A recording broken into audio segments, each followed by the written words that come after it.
Hello, my fighters. Good evening. How are you all?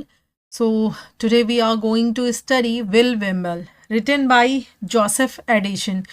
ये इसके बारे में मैंने आपको इन्फॉर्मेशन दे दी थी ऑलरेडी, मतलब बता दिया था कि ये इनका ऐसे है। और इसके पहले का जो ऐसे था, ठीक, सर रोज़र एट होम, इसको हमने कल कवर कर लिया था और आज हमको जो है ये कवर करना है। ठीक है, हम इसको बहुत, मतलब ये जो सिलेबस हमारा प्रोज का बचा हुआ है इसको बहुत तेज़ी से हम कवर करेंगे, क्योंकि इसके बाद हमको अपना प्रैक्टिस सेट भी लगाना है, प्रैक्टिस सेट भी कवर करना है। हालांकि बीच में आपका एक हफ्ते की क्लास मिस हो गई, बट डोंट वरी, मैं उसको कंप्लीट करा दूंगी। इट्स माय रिस्पॉन्सिबिलिटी एंड मैं उसको कंप्लीट करा कर ही रहूँगी। ठीक है, तो आइए फटाफट से क्या करते हैं, देख लेते हैं इसको। तो ये जो है विल विम्बल, ये मैंने बताया ही है आपका किसके द्वारा लिखा गया है, जोसेफ एडिसन के द्वारा लिखा गया है और इसको पब्लिश करवाया गया है। इसका जो पब्लिकेशन डेट है वो आप देख लीजिए। इसको पब्लिश करवाया गया है 4 जुलाई 1711 को। कब? 4 जुलाई 1711 को। एंड डे की बात करें तो वेडनेसडे था उस दिन। ठीक है, तो उस दिन जो है इसको पब्लिश करवाया गया है। और इसका जो नंबर है, जो 10 स्पेक्टेटर में ये सारी चीज़ें थी ना, तो ये आपका जो नंबर है वो 108 नंबर का ऐसे है। ठीक है, तो 108 नंबर का है।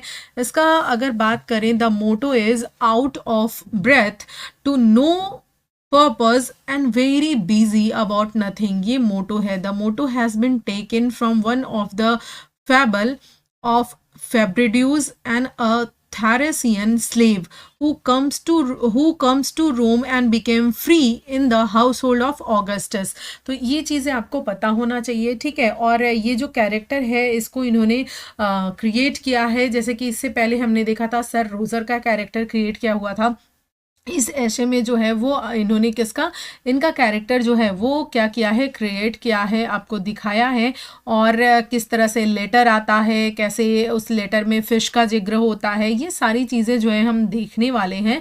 इसमें इन्होंने एक सोशल इशू को टच किया है, ठीक, जो कि आपको दिखाएंगे, हम इसमें समझाएंगे। ठीक, एक मिडिल एज्ड पर्सन है विल विम्बल, जिसके ज़रिए इन्होंने इसको क्या किया है, दर्शाया है, जो कि बहुत ही पॉपुलर और एनर्जेटिक है। ठीक है, तो ये दिखाया गया है। और वो किस तरह से ही wastes his energies and intelligence on trifles in order to make himself happy and others, यानी कि वो खुद को और दूसरों को खुश रखने के लिए किस तरह से अपनी जो एनर्जी है उसको वेस्ट किया करते थे। ठीक है, और किस तरह से चीज़ें वो किया करते थे, वो सारी चीज़ें इसमें हम डिस्कस करने वाले हैं। तो ये आपको बताना था, जो बेसिक से इंफॉर्मेशन थी। अब आइए हम टेक्स्ट को देख लेते हैं। जैसे कि मैंने आपको पहले ही बोला है कि मैं इसको आपको पूरा टेक्स्ट बाय टेक्स्ट पढ़ाऊंगी, इसलिए क्योंकि ऐसा नहीं है कि मैं एक बार इसको पढ़ा दूं फिर जब आपको मेंस पढ़ाने लगूं तो उसके लिए फिर मैं अलग से टेक्स्ट का मेहनत करूं।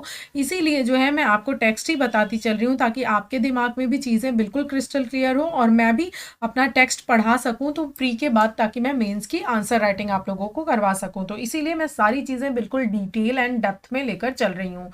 राइट, तो समरी तो ऑब्वियसली आपको पता चली जाएगी अगर आप टेक्स्ट को पढ़ लेते हो तो इसीलिए थोड़ा अच्छे से चलिए। अभी बहुत हड़बड़ाने की ज़रूरत नहीं है, हमारे पास समय है, मैक्सिमम सिलेबस हमने कवर कर लिया है, बस उसको आप रिवीजन पे डाल दीजिए। दिन प्रतिदिन आपको रिवीजन करना है, बिल्कुल भी छोड़ना नहीं है। अगर आप पीछे का रिवीजन करते चल रहे हो, जीएस पढ़ते चल रहे हो, तो ट्रस्ट मी, ये सारी चीज़ें भी बहुत जल्दी कंप्लीट हो जाएंगी। ठीक है, तो आइए देखते हैं sir Roger and Will Wimble. ठीक है, अब यहाँ पर देखिए, as I was yesterday morning walking. ठीक है, अब यहाँ पर आप देखिए कि कुछ चीज़ें, एक आध जो टेक्स्ट है मे भी हो सकता है आपको क्या है, गलत लिखा हुआ मिल जाए, तो उसके लिए मुझे माफ़ करिएगा। जैसे यहाँ पर वॉकिंग को देखिए क्या लिखा हुआ है, तो ये चीज़ देख लीजिए। ठीक, वॉकिंग, ठीक है, तो वो कई बार टाइपिंग एरर हो जाती है और कोई रीज़न नहीं है। तो walking with Sir Roger before his house a country fellow brought him a huge fish which he told him Mister Will Wimble had caught that very morning and that he presented it with his service to him। ठीक, यहाँ से मतलब पूरा ये paragraph को देखते हैं तो इसमें क्या है, कल सुबह जब मैं सर रोजर के साथ, अब आपको पता है ये मैं कौन है, ये कौन है? ये आपने देखा है ना कि जोसेफ एडिशन है। जोसेफ एडिशन ये उनके घर पर रहने के लिए गए हुए हैं सर रॉजर के घर पर, और सर रॉजर के घर का क्या माहौल है, कितने लविंग है, कितने केयरिंग है, उनके जो सर्वेंट्स हैं इवन उनके डॉग्स भी उनके साथ कैसे रहते हैं, कैसा उनका बिहेवियर है, ये सब कुछ हमने उनके इसके पहले के ऐसे में देख लिया है, जो कि था सर रोजर एट होम, उसमें देखा था। अब उसके आगे आप यहाँ से देखो तो वो यही कह रहे हैं कि एज आई वॉज यस्टरडे, कल जो है, कल सुबह जब मैं सर रोजर के साथ उनके घर के सामने टहल रहा था, क्योंकि ये भी वहीं पर है तो उनके साथ क्या कर रहे हैं, टहल रहे हैं, वॉक कर रहे हैं, तो उनके घर के सामने जब मैं टहल रहा था तो एक कंट्री फेलो यानी एक देहाती आदमी आया और उसके हाथ में एक बहुत बड़ी मछली थी, यानी ह्यूज फिश, बड़ी मछली थी, विच ही टोल्ड, जिसको कि उसने बताया कि श्री विल विम्बल ने उसे सुबह ही पकड़ी है, यानी कि वेरी मॉर्निंग,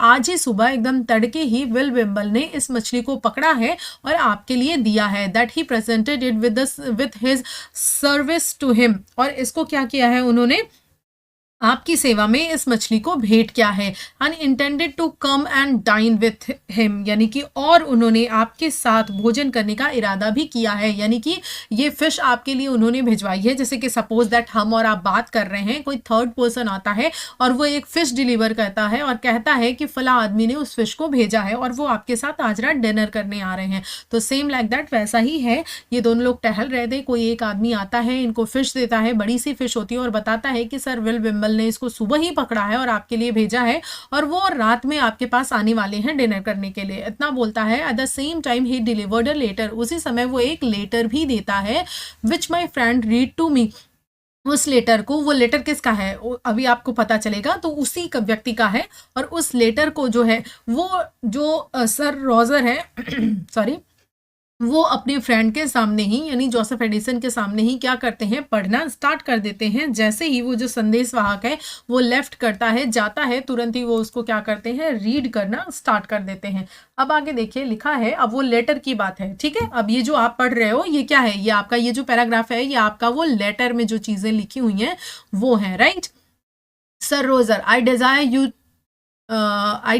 यू, ठीक, ये देखिए ये स्पेलिंग एरर है, ठीक, तो ये सब आप चेक कर लीजिएगा, ये कई बार टाइपिंग एरर हो जाती है। तो I desire you to accept of a jack which is the best I have caught this season. अब यहाँ से हम यहाँ तक देखने वाले हैं जो कि पूरा लेटर का है, उसमें है सर रोजर, मैं चाहता हूँ कि आप एक जैक मछली स्वीकार करें। आपसे एग्जाम में पूछा जा सकता है कि वो जो फिश थी उसका नाम क्या था, तो उसका नाम है जैक, जैक फिश उन्होंने भेजी थी, तो उस जैक फिश को स्वीकार करें जो कि मैंने इस मौसम में मेरी पकड़ी हुई सबसे अच्छी मछली है, यानी मैंने जितनी भी मछलियां पकड़ी हैं उनमें से सबसे बेस्ट जो मछली है जैक मछली, उसे मैंने आपके लिए भेजा है और उसको स्वीकार करें, ये उस लेटर में लिखा हुआ है, ठीक है। I intend to come and stay with you a week, यानी कि मैं जो है आपके साथ एक हफ्ते रुकने का इरादा रखता हूँ, यानी मैं आपके पास आ रहा हूँ और मैं एक हफ्ते जो है आपके साथ रुकना चाहता हूँ, रुकने की मेरी इच्छा है, और देखना चाहता हूँ कि ब्लैक नदी में पर्च कैसे काटता है, यानी कि ये जो आपको पर्च दिख रही है, ये जो पर्च है, ये पर्च कौन है, ये एक अनदर फिश है जो कि कहाँ पाई जाती है, आपकी ब्लैक रिवर में पाई जाती है। तो वही वो बोल रहे हैं कि मैं आपके पास रहने आ रहा हूँ एक हफ्ते के लिए, और जब मैं आपके पास रहूंगा तो उस दौरान जो आपके पास में है ब्लैक रिवर, उस ब्लैक रिवर में जो पर्च फिश है उस फिश को देखना चाहता हूँ, ठीक है। And I observe with some concern the last time I saw you upon the bowling green, ठीक है। और आगे वो बोल रहे हैं कि पिछली बार जब मैंने आपको बॉलिंग ग्रीन पर देखा था तो मुझे थोड़ी चिंता हुई थी कि आपके चाबुक की ज़रूरत है। मैं आपके साथ आधा दर्जन चाबुक, मतलब कि जब मैं आऊँगा, यानी उन्होंने जब उनको देखा था, कहाँ पर देखा था, बॉलिंग ग्रीन पर देखा था सर रोजर को, तो उनको ये फील हुआ था कि इनको चाबुक की ज़रूरत है। तो वही बोल रहे हैं कि जब मैं नेक्स्ट टाइम आपके पास आऊँगा एक हफ्ते रुकने के लिए, तब मैं आप अपने साथ हाफ अ डजन यानी आधा दर्जन जो चाबुक है वो क्या करूँगा, लेकर आऊँगा with me, and that I twisted last week which I hoped with will serve you all the time you are in the country, ठीक है। फिर वो कह रहे हैं मैं उस चाबुक को क्या करूँगा, लेकर आऊँगा, आधा दर्जन चाबुक जो है जो मैंने पिछले हफ्ते घुमाए थे, और मुझे उम्मीद है कि जब तक आप देश में रहेंगे ये आपके काम आएंगे। यानी जो चाबुक है जो मुझे लगा था कि आपके पास कमी है, आपको ज़रूरत है, वो मैं आते समय ले आऊँगा आधा दर्जन, और मुझे लगता है कि उसको मैंने पिछले हफ्ते ही बनाया था, और जब तक आप यहाँ रहेंगे तब तक ये आपके काम आएगा। I have not been out of saddle for 6 days last past, यानी यहाँ पर वो कह रहे हैं कि पिछले 6 दिनों से मैं घोड़े पर सवार नहीं हुआ हूँ, ठीक है। पास्ट हैविंग बीन, मतलब कि 6 डेज, यानी ये जो 6 डेज हैं, पिछले 6 हफ्तों से, सॉरी 6 दिन से मैं क्या किया हूँ, मैं घोड़े पर सवार नहीं हुआ हूँ, ठीक है। और क्योंकि मैं सर जॉन के सबसे बड़े बेटे के साथ ईडन में था, वो अपनी पढ़ाई में बहुत रुचि रखता है, ठीक है। यहाँ पर उन्होंने एक और जिक्र कर दिया, किसका, सर जॉन का। उन्होंने बोला कि वो सर जॉन के जो बेटे हैं, यानी सर जॉन का जो सबसे बड़ा बेटा है जो ईटन में रहता है, मैं वहां पर उसके यहाँ पर गया हुआ था ईटन में पिछले हफ्ते। इसी वजह से मैंने जो घुड़सवारी है 6 दिनों से नहीं की है, मैं वहीं पर था। जो कि कैसा है, पढ़ने में बहुत ही अच्छा है, लर्नेड है, पढ़ने में बहुत रुचि रखता है। I am sir your humble servant Will Wimble, यानी सर मैं आपका विनम्र सेवक वेल बिम्बल। यहाँ पर लेटर जो है वो क्या होता है, एंड होता है। ये आप क्या पढ़ रहे थे, ये लेटर का पार्ट पढ़ रहे थे। जिसने फिश भेजी है उसने फिश के साथ लेटर भी भेजा था। उस लेटर में ये चीज़ें लिखी हुई हैं कि मैं आपके पास आने वाला हूँ, मैं ब्लैक रिवर में पर्च फिश को देखूंगा, मैं आपके साथ आपके लिए हाफ डजन जो चाबुक है वो लेकर आऊँगा। और साथ ही मैं 6 दिन से जो है वो घुड़सवारी मैंने नहीं की है, क्योंकि मैं इससे पहले ईटन में था सर जॉन के बड़े बेटे के साथ, जो कि पढ़ने में बहुत अच्छा है। मैं आपका सेवक विल विम्बल। यहाँ पर क्या होता है, लेटर खत्म हो जाता है। अब आगे इन लोगों की बात चलेगी। This extraordinary letter and message that pen it made me very curious, यानी यहाँ से देखते हैं हम नेक्स्ट पूरा यहाँ तक, एंजल रॉड्स तक, ठीक है। इस असाधारण पत्र और इसके साथ आए संदेश ने मुझे उस सज्जन के चरित्र और गुणों को जानने के लिए उत्सुक कर दिया जिन्होंने उन्हें भेजा था। अब आप समझ रहे हैं किसकी बात हो रही है, ये बात कर रहे हैं एडिशन, जो आपके एडिशन हैं, जो सर रॉजर के घर रहने के लिए गए हुए हैं। वो बोल रहे हैं कि जिसने ये लेटर भेजा है उस व्यक्ति के बारे में, उसके कैरेक्टर के बारे में, उसकी क्वालिटी के बारे में जानने के लिए मैं बहुत ज़्यादा क्या हूँ, उत्सुक हूँ, जिसने इस लेटर को भेजा है। Which I found be as fellow, जो मुझे इस प्रकार से मिले। आगे देखिए यहाँ से विल विम्बल, ये फुल स्टॉप नहीं है, ठीक है, विल विम्बल ये नाम है। तो Will Wimble is younger brother to a baronet, and यहाँ से देखते हैं फिर वो कह रहे हैं कि जो विल विम्बल हैं, विल विम्बल एक बैरोनेट के छोटे भाई हैं। किसके भाई हैं, एक बैरोनेट के छोटे भाई हैं। तो विल विम्बल बैरोनेट के छोटे भाई हैं, और विम्बल के परिवार, जो विम्बल के प्राचीन परिवार के वंशज हैं, वो क्या है, जो विम्बल फैमिली है उसकी क्या है, जो प्राचीन परिवार रहा है, जो एक वंशज रही है, उसके क्या है, ये वंशज हैं, उस फैमिली के ये वंशज हैं। और बैरोनेट के क्या हैं, यंगर ब्रदर हैं, विल विम्बल, ठीक है। अब he is now between 40 and 50। अब उनकी उम्र क्या है, वो लगभग 40 और 50 के आसपास हैं, लेकिन किसी व्यवसाय के लिए नहीं पाले जाने और किसी जागीर में पैदा ना होने के कारण वह आमतौर पर अपने बड़े भाई के साथ उनके शिकार के अधीक्षक के रूप में रहते हैं। यानी ऐसा नहीं है कि वो कोई जॉब, कोई बिजनेस ऐसा कुछ करते हैं, वो क्या करते हैं, अपने बड़े भाई के साथ, जो कि शिकार वगैरह किया करते हैं, उन्हीं के साथ ये क्या करते हैं, रहते हैं, ठीक है। आगे देखिए, वो देश के किसी भी आदमी से बेहतर कुत्तों के झुंड का शिकार करते हैं और खरगोश को ढूंढने के लिए बहुत ज़्यादा प्रसिद्ध है। यानी यहाँ पर उनकी जो हंटिंग एबिलिटी है उसको दिखाया जा रहा है कि वो कितने ज़्यादा मतलब क्यूरियस है, कितने ज़्यादा एक्यूरेट हैं। वो जो पैक ऑफ डॉग्स हैं उनको, और जो फाइंडिंग जो हेयर हैं उनको ढूंढने के लिए, मतलब बहुत ज़्यादा उनका हाथ साफ है, मतलब कि साफ है इन चीज़ों में, शिकार में। और वो कुत्तों के झुंड का शिकार करने और खरगोश को ढूंढने के लिए क्या है, बहुत ज़्यादा फेमस है। He is extremely well versed in all that little handicraft of an idle man, ठीक है। तो वो जो है वो एक बेकार आदमी के सभी छोटे मोटे हस्तशिल्प में बेहद पारंगत हैं। वो एक चमत्कारिक ढंग से मई फ्लाई बनाते हैं और पूरे देश को एंगल रॉड से सुसज्जित करते हैं, ठीक है। यानी वो क्या बनाते हैं, जो मे फ्लाई है उसको बहुत ही मैजिकली मिरेकल के तरीके से बनाते हैं, और जो एंजल रॉड है उसे पूरी होल कंट्री को क्या करते हैं, फर्निश करते हैं, सप्लाई करते हैं, प्रोवाइड करते हैं, सुसज्जित करते हैं, ठीक है। तो यहाँ पर इन्होंने उनके बारे में थोड़ा सा इंट्रोडक्शन दे दिया, बता दिया। जब उन्होंने बोला कि मैं उनके बारे में जानना चाहता हूँ, उनका कैसा कैरेक्टर है, उनकी कैसी क्वालिटी है, तो यहाँ पर उनके बारे में थोड़ा सा डिस्क्राइब कर दिया है। आगे देखिए, ही इज अ गुड नेचर्ड। अब ये पूरा विम्बल के बारे में आपको दिख रहा है, ठीक है। तो he is good natured officious fellow, यहाँ से देखते हैं पूरा यहाँ तक, डार्लिंग ऑफ द कंट्री, ठीक है। जैसे कि मैंने आपको पहले ही बताया, आपके पास समय कम है, मैं टेक्स्ट रीड नहीं करूंगी। टेक्स्ट आप खुद भी रीड कर सकते हो, लेकिन हाँ छोड़ूंगी कुछ भी नहीं, लाइन बाय लाइन आपको हिंदी जो है वो इसका टेक्स्ट का जो मीनिंग है वो समझाऊंगी, ठीक है। आगे देखते हैं, चूंकि वो जो है एक बहुत ही अच्छे स्वभाव वाले क्या हैं, आधिकारिक ऑफिशियस फेले हुए हैं, अधिकारी व्यक्ति हैं तथा अपने परिवार में बहुत ही ज़्यादा सम्मानित हैं। हर घर में स्वागत योग्य अतिथि हैं, यानी कि उनका उनके घर में भी रेस्पेक्ट बहुत ज़्यादा है और जहाँ भी जाते हैं लोग बहुत ही एक्साइटमेंट के साथ उनको क्या है, गेस्ट की तरह से स्वीकार करते हैं, यानी कि बहुत ज़्यादा वो स्वागत योग्य अतिथि हैं। And keeps a good correspondence among all the gentleman about him, यानी कि और उनके आसपास के सभी सज्जनों के साथ अच्छा पत्र व्यवहार रखता है। ठीक, यहाँ पर उनके पूरे कैरेक्टर के बारे में बता रहे हैं। He carries a tulip root, यानी कि वो अपनी जेब में ट्यूलिप की जो जड़ है, उसकी जो रूट है, एक दूसरे के पास रखते हैं, या शायद काउंटी के दूसरे छोर पर रहने वाले अपने कुछ दोस्तों के बीच एक जो डॉग है, जो पपी है, उसका क्या करते हैं, आदान प्रदान करते हैं। पपी जो है उसका क्या करते हैं, आदान प्रदान करते हैं, और या तो जो ट्यूलिप रूट है उसको अपने पॉकेट में रखते हैं और एक दूसरे के बीच क्या करते हैं, उसको क्या करते हैं, एक्सचेंज करते हैं। ठीक है, आगे देखिए। विल जो है सभी युवा उत्तराधिकारियों का खास चहेता है, यानी जो भी युवा पीढ़ी है, जो हम सब साथ में रहते हैं, उनमें से ये जो है काफ़ी ज़्यादा चहेते हैं, काफ़ी ज़्यादा हर कोई इनको जो है मानता है, प्यार करता है, अपने यहाँ पर बुलाना चाहता है, उनके साथ पत्र व्यवहार करना चाहता है।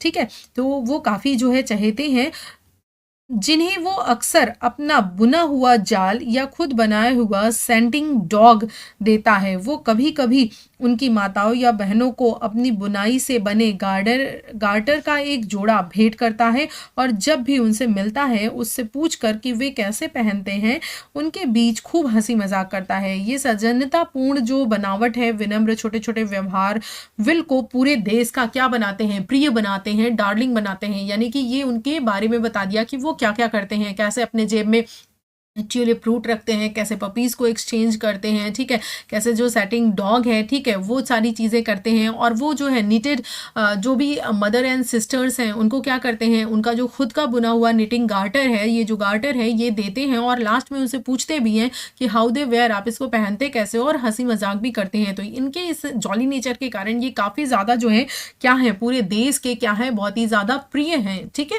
तो ये देखिए, आपको उधर इसके पहले हमने पढ़ा था सर रोजर के कैरेक्टर के बारे में, देखा था, सब कुछ बताया था। अभी ये विल विम्बल के कैरेक्टर के बारे में बता रहे हैं। ठीक है, यानी उस कैरेक्टर को गढ़ रहे हैं। Sir Roger was proceeding in the character of him when he saw him make up, यहाँ से देखने वाले हैं पूरा लास्ट तक। ठीक है, ऑर्डिनरी अटेंशन तक देखने वाले हैं। तो अब क्या है, सर रोजर अपने स्वभाव के अनुसार आगे बढ़ रहे थे, तभी उन्होंने हाथ में 2-3 हेज़लनट की जो टहनियाँ हैं लिए हुए देखा, जो उन्होंने सर रोजर के जंगल से काटी थी और घर की ओर जाते हुए उनसे होकर आ रहे थे। ठीक है, तो ये चीज़ उन्होंने देखी, यानी कि वो लोग क्या कर रहे हैं, वॉक कर रहे हैं, तो वॉक करते हुए जो भी लोग उनको मिल रहे हैं, किस तरह से वो देख रहे हैं, वो सारी चीज़ें वो यहाँ पर डिस्कस कर रहे हैं। तो जो हेज़ल की टहनियाँ हैं वो क्या है, लिए हुए उन्होंने देखा, 2-3 हेज़लनट की टहनियाँ लिए हुए देखा उन्हें हाथ में। ठीक है, आगे देखिए क्या होता है कि मुझे एक और सर रोजर द्वारा उनके स्वागत के हार्दिक और सच्चे स्वागत को देखकर बहुत खुशी हुई, और दूसरी ओर उस गुप्त आनंद को देखकर जो उनके मेहमान ने उस सज्जन योद्धा को देखकर अनुभव किया था। ठीक है, तो यानी कि दोनों को देख रहे हैं, दोनों के नेचर के बारे में, दोनों के बिहेवियर के बारे में, कि दोनों किस तरीके से जो है वो क्या कर रहे हैं, एक दूसरे को अप्रिशिएट कर रहे हैं, एक दूसरे का स्वागत कर रहे हैं। तो वो चीज़ें देखकर क्या हो रहा है, इनको बहुत ज़्यादा खुशी हो रही है। पहली सलामी समाप्त होने के बाद विल ने सर रोजर से अनुरोध किया। अब यहाँ पर जो यानी कि ये लोग आगे बढ़ ही रहे थे, तभी कौन जो है वो जो आ जाते हैं, कौन आ जाते हैं, विम्बल आ जाते हैं। और ये जो विल विम्बल हैं, ये जो है क्या करते हैं, ये जो है विल आते हैं, तो ये क्या लिए रहते हैं अपने हाथ में, ये जो टहनियाँ ये लिए हुए रहते हैं, और उसी तरह से आते हैं। तो ये दोनों एक दूसरे को क्या करते हैं, स्वागत करते हैं, मिलते हैं। तो वही वो कह रहे हैं, इनको देख करके मुझे क्या हुआ, बहुत ही आश्चर्य का अनुभव हुआ, बहुत ही खुशी हुई, बहुत ही आनंद हुआ इन्हें देख करके। और एक दूसरे को सलामी ये देते हैं, यानी कि पहली सलामी समाप्त होने के बाद विल ने सर रोजर से अनुरोध किया कि वो अपने एक नौकर को शटरकॉक का एक सेट, जो उनके पास एक छोटे से बक्से में था, लगभग 1 मील दूर रहने वाली एक महिला के पास ले जाने के लिए उधार दे दिया। बोला कि ठीक है, ये जो शटर कॉक है इसको तुम, जो एक लिटिल बॉक्स में था, उसको बोला कि ठीक है, तुम क्या करो, उस महिला के पास लेकर चले जाओ, जो क्या करती थी, थोड़ी दूरी पर रह रही थी। अब ये सर रोजर है, ठीक है, कोजर हो गया है, तो ये आप देखोगे sir Roger. Sir Roger's back to no sooner turn but honesty will begin to tell me a large cock. ठीक, यहाँ से देखते हैं तो वो क्या कह रहे हैं कि दूर रहने वाली महिला के लिए उन्होंने उधार दे दे, जिसे उन्हें पिछले 6 महीने से ऐसा उपहार देने का वादा किया था। एक महिला है जो कुछ दूरी पर रहती है, जिसे उन्होंने 6 महीने पहले ये उपहार देने का वादा किया था, शटरकॉक, जो कि उन्होंने जैसे ही उन्होंने आया तुरंत ही वो उपहार दिया उसको और बोला कि जाओ तुम दे आओ, जिसे मैंने प्रॉमिस किया है उस वुमेन को, वो थोड़ी ही दूरी पर रहती है तो उसे क्या करो, दे आओ। ठीक है, आगे देखिए कि यानी यहाँ पर ये भी दिखाया जा रहा है कि वो अपने जो वादे हैं उसके कितने पक्के हैं। ठीक है, फिर सर रोजर ने जैसे ही पीठ फेरी, ईमानदार विल ने मुझे एक बड़े तीतर के बारे में बताना शुरू कर दिया। यानी जैसे ही सर रोजर टर्न हुए तुरंत ही वो जो विल हैं वो मुझे क्या करने लगे, एक लार्जर कॉक के बारे में उन्होंने क्या किया, मुझे बताना शुरू कर दिया। क्या बोलते हैं, क्या नाम है उसका, तीतर, उस तीतर के बारे में बात करना शुरू कर दिया जो उन्होंने पास के जंगल में पाला था। और इसी तरह के 2-3 अन्य कारनामों के बारे में भी उन्होंने मुझे क्या किया, बताया। ठीक है, उन्होंने बताया कि किस तरीके से उनके जो कारनामे हैं, कैसे वो शिकार क्या करते हैं, कहाँ पर उन्होंने चीज़ें, किस जानवर को पाल रखी है, वो सारी चीज़ें उन्होंने क्या की, मुझे बताई। अजीबोगरीब और असमान चरित्र ही वो शिकार है जिसकी मैं तलाश करता हूँ और जिनसे मुझे सबसे ज़्यादा खुशी होती है। इस कारण से मैं उस व्यक्ति की नवीनता से उतना ही प्रसन्न था जो मुझसे बात कर रहा था, जितना कि वह अपने जीवन में एक तीतर के उछलने से हो सकता है। यानी कि वो जो विल विम्बल हैं, जैसे ही किसी एनिमल को, किसी को भी देखते हैं जो उनको बहुत ज़्यादा पैसिनेट कर देता है, जिसका व्यवहार थोड़ा नया है, जो उन्हें आकर्षित करता है, जैसे वो उन्हें खुशी देता है, वैसे ही जब मैंने वेम्बल को देखा तो मुझे क्या हुई, बहुत ज़्यादा खुशी हुई, मुझे भी बहुत ज़्यादा जिसे बोलते हैं आश्चर्यजनक लगा। ठीक है, यहाँ पर एडिशन अपने बारे में बता रहे हैं कि जब मैं उनसे मिला तो मुझे कैसा महसूस हुआ और इसीलिए मैंने सामान्य से अधिक ध्यान से उनकी बात सुनी। यानी कि आप जैसे कोई बात कर रहा होता तो आप एक नॉर्मल अटेंशन पे करते हो, लेकिन क्योंकि मुझे कुछ एक्स्ट्रा ऑर्डिनरी लगा उनके अंदर कि किस तरह से वो शिकार करते हैं, कैसे किस जानवर को उन्होंने कहाँ पर पाल रखा है, क्या उनकी हंटिंग पैशनेट है, क्या उनका काम है, कैसे वो करते हैं, क्या उनकी लाइफ स्टाइल है, उसके बारे में जब उन्होंने अपनी कहानियों के बारे में मुझे बताना स्टार्ट किया तो मैंने उनको एक ऑर्डिनरी जो अटेंशन है उससे भी ज़्यादा, मोर देन उससे भी ज़्यादा मैंने क्या किया, ध्यान से उनकी बातें सुनी। समझ में आ रही हैं चीज़ें अब आपको? आगे देखिए, यहाँ पर चलते हैं इन द, ठीक है, यहाँ से कवर करते हैं। In the midst of the discourse the bell rang to dinner. यानी कि जब हम लोग बातचीत कर ही रहे थे, यानी हम लोगों की बातचीत चली रही थी, उसी समय क्या होता है, बेल रिंग करती है, यानी घंटी बजती है। किस चीज़ के लिए, खाना खाने के लिए। Where the gentleman I have been speaking of had the pleasing of seeing the huge jack. अब यहाँ पर क्या हुआ कि जहाँ जिस सज्जन की मैं बात कर रहा था उन्हें अपने द्वारा पकड़े गए विशाल जैक को देखने का सौभाग्य प्राप्त हुआ, जिसे उन्होंने अत्यंत भव्य तरीके से पहली डिश के रूप में परोसा था। अब आप समझ रहे हैं, यानी कि जो उन्होंने, अब आप इतना आपको क्रिस्टल क्लियर हो गया होगा आई होप इस समरी से कि पहले क्या हो रहा था, जोसेफ एडिशन और जो आपके सर रोजर हैं, ये दोनों लोग आपस में वॉकिंग कर रहे थे, बात कर रहे थे। तब एक आदमी आता है, उनको फिश देता है और बोलता है कि ये फिश आपके लिए है और साथ में एक लेटर देता है। वो लेटर विल वेम्बल का होता है। लेटर वो लोग पढ़ते हैं, लेटर बोलते हैं कि विल वेम्बल जो है उनके साथ 1 हफ्ते के लिए रहने आना चाहते हैं, उनके बारे में थोड़ा सा इंट्रोडक्शन होता है। और तभी जो ये लोग आगे चल ही रहे होते हैं, तभी जो विल वेम्बल है वो टहनियाँ लिए हुए हाथ में मिल जाते हैं। और यहाँ पर क्या होता है, एक दूसरे का, जो सर रोजर है और जो विल वेम्बल है, एक दूसरे का स्वागत करते हैं, यानी एक दूसरे का अभिवादन करते हैं, मिलते हैं, इतना टाइटली हग करते हैं। तभी जो है ये जो जोसेफ एडिशन है वो उन दोनों को देखते हैं और जैसे ही सर रोजर थोड़ा सा आगे बढ़ते हैं, विल वेम्बल से इनकी बातचीत होने लगती है। और जो वेम्बल है वो अपने बारे में कि किस तरह से शिकार करते हैं, कैसे हंटिंग करते हैं, कौन कौन से काम करते हैं, कैसे उनके कारनामे हैं, वो सारी चीज़ें बता रहे होते हैं इनको। और ये भी जो है खूब अटेंशन देकर उनकी बातों को सुन रहे होते हैं। और जैसे ही ये लोग बात कर रहे होते हैं तभी क्या होता है, डिनर के लिए रिंग बजती है कि आइए आप लोग डिनर कर लीजिए। और जैसे ही ये लोग जाते हैं, देखते हैं कि सुबह ही विल वेम्बल ने जिस मछली को, जिस ह्यूज जैक को मारा था, जिसका शिकार किया था और भेजा था, वही जो ह्यूज जैक है वो उनके लिए first dish of most supplement manner, यानी उनके कोष के लिए, उनके खाने के लिए जो है वो आई हुई है। उनको खाने का उनको सौभाग्य प्राप्त हुआ है, फर्स्ट डिश के रूप में उसको परोसा गया है। जब हम जैक के पास बैठे तो उन्होंने हमें विस्तार से बताया कि कैसे उन्होंने उसे कांटे से फंसाया, उसके साथ खेला, उसे फँसाया और अंततः उसे किनारे पर खींच लाया। साथ ही कई अन्य विवरण भी दिए जो पूरी तरह पहले कोर्स तक जारी रहा। यानी जब तक हमने अपना फर्स्ट जो कोर्स खाया,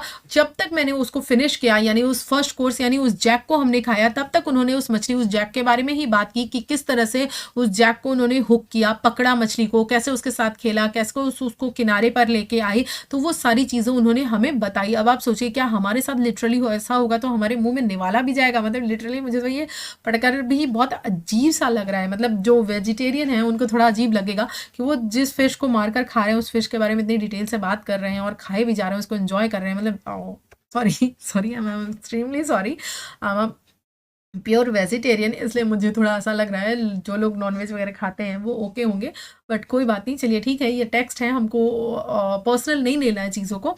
तो अ डिश ऑफ वाइल्ड फॉल, आगे क्या होता है कि वो लोग क्या उसके बारे में बातचीत कर रहे थे। बाद में आए जंगली पक्षियों के व्यंजन ने बाकी खाने के लिए बातचीत का विषय बना दिया। यानी बाद में उन्होंने जो जंगली जानवरों का और भी जो खाना उनके सामने परोसा गया, उसके बारे में उन लोगों ने क्या की, बातचीत करना स्टार्ट किया और बातचीत करते करते क्या किया, अपना खाना फिनिश किया, जिसका समापन बेटर पाई को बेहतर बनाने के लिए विल द्वारा हाल ही में किए गए आविष्कार के साथ हुआ। ठीक है, विल ने जो क्वेल पाइप है उसका आविष्कार किया था, उसके साथ जो इनका खाना था वो क्या होता है, खत्म होता है। उसके साथ ही इन लोगों की बातें खत्म होती हैं और साथ ही साथ इनका जो डिनर है वो भी फिनिश हो जाता है। ठीक है, आइए नेक्स्ट चलते हैं। अब आपको कैरेक्टर समझ में आ रहा है विल विम्बल का कैसा कैरेक्टर है जो कि इन्होंने पोर्ट्रे किया है, आपको समझाया है, बताया। सर रोजर का कैरेक्टर इन्होंने बताया था उसमें, अब ये विल विम्बल का कैरेक्टर बताया। आगे देखिए, upon withdrawing into my room after dinner, यानी खाना खाने के बाद क्या हुआ, रात के खाना खाने के बाद अपने कमरे में वापस आते ही मेरे मन में उस ईमानदार सज्जन के प्रति जिन्होंने हमारे साथ भोजन किया, यानी वो कौन थे, वो विल विमल थे।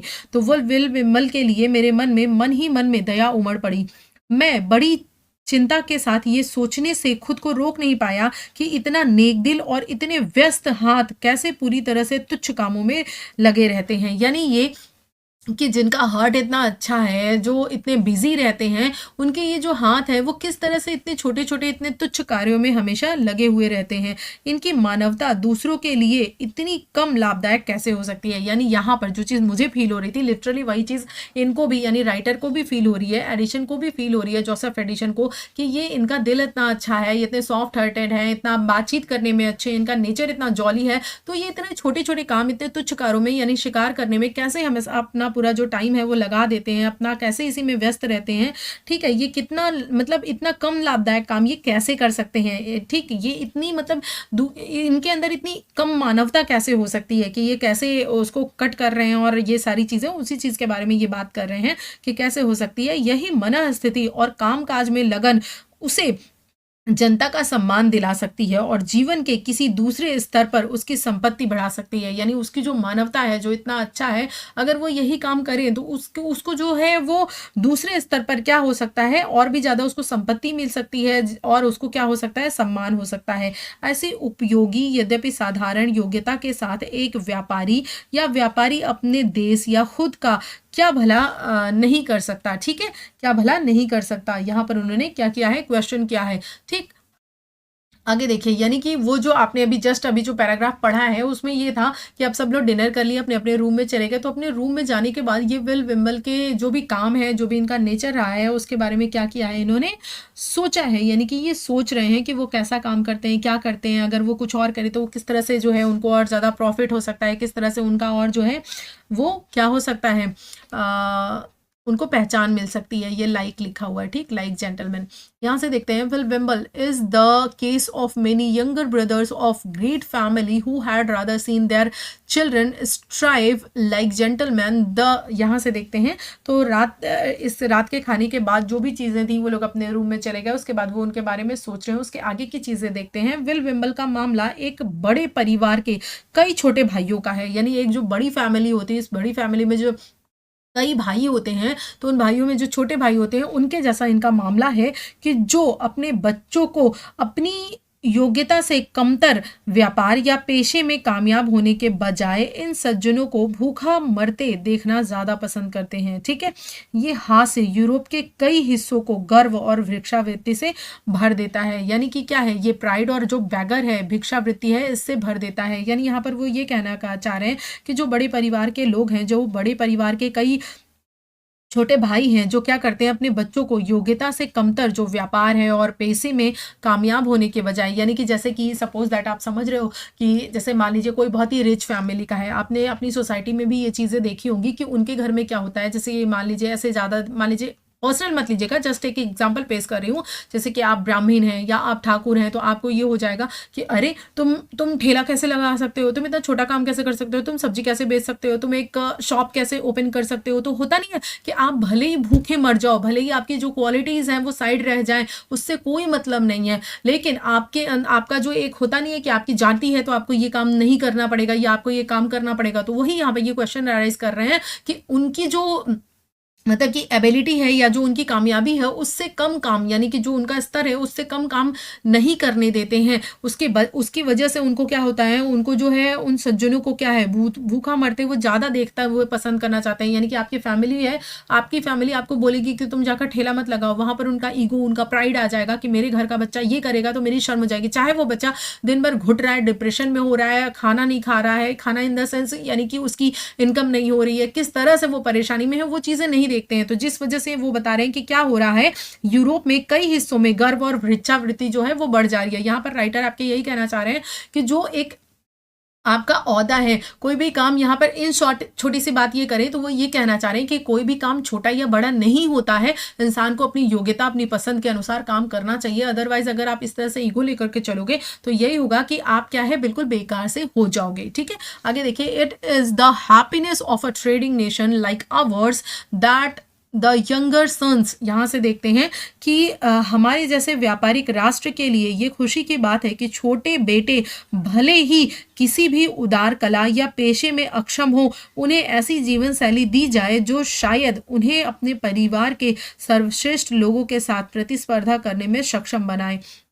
तदनुसार हम पाते हैं कि कई नागरिक जो संकीर्ण भाग्य के साथ दुनिया में आए थे, ईमानदारी से मेहनत करके अपने बड़े भाइयों की तुलना में अधिक संपत्ति तक पहुंचते हैं। यह असंभव नहीं है कि जो विल हैं, विल को पहले धर्मशास्त्र, कानून, चिकित्सा में परीक्षा देनी पड़ी हो, और यह जानकर कि उनकी प्रतिभा उस ओर नहीं है, उनके माता पिता ने अंततः उसे उसके अपने आविष्कारों के लिए छोड़ दिया। ठीक है, उनके जो इन्वेंशंस हैं उनके लिए उनके माता पिता ने उनको उसके लिए छोड़ दिया। लेकिन निश्चित रूप से चाहे वह उच्च प्रकृति के अध्ययन के लिए कितना भी अनुपयुक्त क्यों न रहा हो, वह व्यापार और वाणिज्य के व्यवसायों के लिए पूरी तरह से अनुकूल था। यहाँ पर वो ये बता रहे हैं कि भले ही उच्च शिक्षा के लिए, हायर एजुकेशन के लिए उसका मन न लगा हो, उसने स्टडीज न की हो, नहीं उसको पसंद आया हो, लेकिन वो ट्रेड और कॉमर्स के लिए कैसा था, बहुत ही ज़्यादा अनुकूल था, बहुत ही ज़्यादा उपयुक्त था। ठीक है, तो as I think this is a point which can not be much included. I shall desire my reader to compare what I have here written with what I have said in my 21st। ठीक, यहाँ ये देखिए, चूंकि मैं समझता हूँ कि ये एक ऐसा बिंदु है जिसे बहुत अधिक समझाया नहीं जा सकता, इसीलिए मैं पाठकों से अनुरोध करूंगा कि वो मेरे द्वारा यहाँ लिखी गई बातों की तुलना मेरी 21वीं परिकल्पना में कही गई बातों से करें। ठीक है, जो मैंने 21वीं परिकल्पना है उसमें जो कही गई बातें हैं उससे करें, क्योंकि यहाँ पर वो खुद ही कह रहे हैं कि मैं इस बात को समझ सकता हूँ कि मैंने जो चीज़ें यहाँ पर बोली हैं उसको और ज़्यादा आप समझाया नहीं जा सकता। अगर चीज़ें आपको समझ में आ रही है, यहाँ पर जो विल विम्बल है, विल विम्बल के कैरेक्टर को आपके सामने पोर्ट्री कर कर इन्होंने एक क्वेश्चन राइज किया है, और साथ ही साथ आपको बताया भी है कि किस तरह से जो आपका जो नेचर है, आपकी जो एबिलिटी है, उसके अनुसार कैसे आप काम कर सकते हो। इसको मतलब कि यहाँ पर आपको ये ऐसे पढ़ने का क्या मतलब है, इस ऐसे के माध्यम से, यानी इन कैरेक्टर्स के माध्यम से ये क्या कर रहे हैं, आपको चीज़ें जो है वो क्या कर रहे हैं, प्रेजेंट कर रहे हैं, आपको इसके प्लस पॉइंट्स, माइनस पॉइंट जो भी हैं वो क्या कर रहे हैं, बता रहे हैं। ठीक है, तो सर रोजर एट होम वो मैंने बताया था, उसके बाद जो है वो चीज़ें मैंने आपको दिखा दी हैं। ठीक है, यहाँ पर उन्होंने ये बोला है कि he is sure that Will Wimble will rise to the height as he possessed all qualities which are needed for a successful man। यानी यहाँ पर उन्होंने दिखाया है कि एक सक्सेसफुल मैन होने के लिए जो जो क्वालिटी विल विम्बल को चाहिए, विल विम्बल के अंदर होनी चाहिए, वो सारी क्वालिटीज़ विल विम्बल के अंदर है। ठीक है, यानी कि उस अकॉर्डिंग अगर इनको किया गया होता, दिया गया होता, तो ये क्या करते, ये भी उसी तरह से सक्सेसफुल हो सकते थे। तो ये चीज़ें यहाँ पर क्या की गई हैं, आपको बताई गई हैं, प्रेजेंट की गई हैं। आई होप आपको ये जो टेक्स्ट है वो बहुत ही अच्छे से समझ में आया होगा। इसके क्वेश्चंस हम करेंगे, बिल्कुल परेशान मत होइए, हम टॉपिक वाइज क्वेश्चंस भी करेंगे, टॉपिक वाइज क्वेश्चंस भी करेंगे, और साथ ही साथ जो मिसलेनियस क्वेश्चन होते हैं आपके वो भी हम करेंगे। यानी कि मिसलेनियस मतलब जो आपका प्रैक्टिस सेट होता है वो भी हम करेंगे। ठीक है, बस मुझे कोर्स फटाफट से कंप्लीट करवा लेने दीजिए। जितना भी मैंने गैपिंग किया उसको मैं बहुत ही मेहनत से अगेन फिर आपको कंप्लीट करवाऊंगी, और वो मैंने अपनी मर्जी से नहीं किया था, आपको पता है सर्कमस्टांसेस ऐसी बन गई थी, बट लिटरली ट्रस्ट मी मैं इसको कंप्लीट करा दूंगी अगर मैं ठीक हूँ, जिंदा हूँ, सब कुछ ओके है तो। ठीक है, thank you so much for watching, bye bye and take care. बस अपना ट्रस्ट, प्यार, विश्वास ऐसा ही बनाए रखिएगा और मेरे साथ जुड़े रहिएगा, और पूरे सिलेबस को मेरे साथ यूं ही कंप्लीट कीजिएगा। Thank you so much for watching, bye bye and take care everyone.